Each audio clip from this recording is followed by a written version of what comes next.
موسیٰ علیہ السلام ہیں، حالات آئے،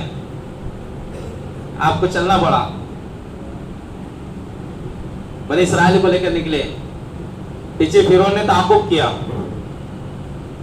ایک وقت آیا کہ دریا کلزم پر پہنچے، سامنے دریا ہے اور پیچھے فرعون کا لشکر ہے، تو بنی اسرائیل تھے، تو بنی اسرائیل کہنے لگے قال اصحاب موسیٰ انا لمدرکون، اے موسیٰ تو نے تو ہمیں اب پکڑوا دیا، اب تو ہم مرے، آگے بھی موت ہے اور پیچھے بھی موت ہے۔ اس وقت فرمایا لا تحزن ان اللہ، یہ اس وقت فرمایا تھا ان معی ربی سیہدین، کہ میرا رب میرے ساتھ ہے، ان قریب مجھے راستہ بتائے گا۔ اللہ نے حکم دیا اوحینا الی موسیٰ ان اضرب بعصاک البحر، اے موسیٰ سمندر جو ہے اس پر اپنی لاٹھی کو مارو، عصا مارو، جیسے عصا مارا فانفلق فکان کل فرق کالطود العظیم، بڑے بڑے پہاڑوں کے جیسے راستے کھل گئے۔ ابن کثیر رحمۃ اللہ علیہ نے لکھا ہے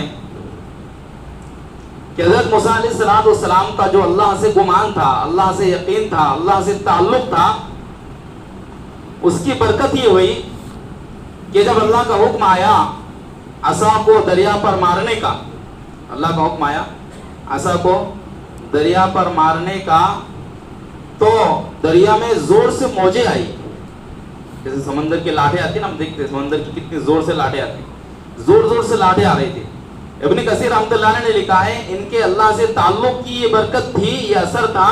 کہ دریا کا ہر قطرہ، ہر موج چاہ رہی تھی کہ موسیٰ کا عصا میرے اوپر پڑے، موسیٰ کا عصا میرے اوپر پڑے، تو اللہ نے کھولے راستے۔ تو حالات آئیں گے، ایسے کئی مثالیں آپ کو ملیں گی کہ حالات آئے، لیکن حالات میں بندہ اللہ کی طرف متوجہ ہوا تو یہ کچھ بھی نہیں ہے، بڑے بڑے حالات تھے، بڑے بڑے فرعون آ کر گئے ہیں، لیکن اللہ نے سب کو ختم کیا ہے، اللہ نے سب کا کام تمام کیا ہے۔ تبھی ایک مسئلہ ہمارے سامنے ہے،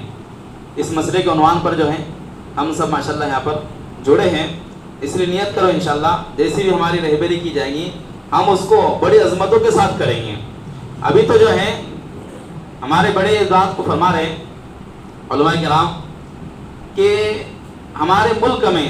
جب بھی شریعت پر جس لائن سے بھی آنچ آئی، جس مسئلے کو بھی،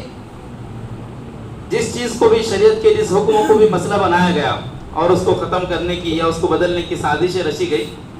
تو اس وقت میں مسلمان کو جب بھی آواز دی جائے وہ اس کام کو عبادت سمجھ کر کرے، اس کام کو عبادت سمجھ کر کرے، کیونکہ مسئلہ ہمارے گھر کا نہیں ہے، یہ مسئلہ جو ہے یہ مسجدوں کا مسئلہ ہے، یہ مدرسوں کا مسئلہ ہے، یا اوقاف کا مسئلہ ہے، اس لیے ہم اللہ کی طرف متوجہ ہیں، اللہ کی طرف متوجہ رہے، اس لیے کہ دیکھو یہ بات تو طے ہے، یہ بات طے ہے کہ جب بھی کسی بھی مسئلے پر آواز اٹھی ہے غیروں کی طرف سے، کہ مسجد ہو، مدرسہ ہو، یا حجاب ہو، طلاق ہو، جو بھی مسئلہ ہے، جس مسئلے پر بھی غیروں کی طرف سے آواز اٹھی ہے، اگر ہم گہری نظر سے دیکھیں نا تو سب سے بڑی غلطی اور پہلی غلطی ہماری نظر آئی، سب سے پہلی غلطی ہماری نظر آئی۔ جس چیز کی عظمت مسلمان کے ایمان والے کے دل سے نکل جاتی ہے تو پھر باطل کی ہمت جو ہے بلند ہوتی ہے، پھر ان پر حملہ کرتے ہیں، اس لیے ساری تفصیلات ہمارے سامنے آئیں گی۔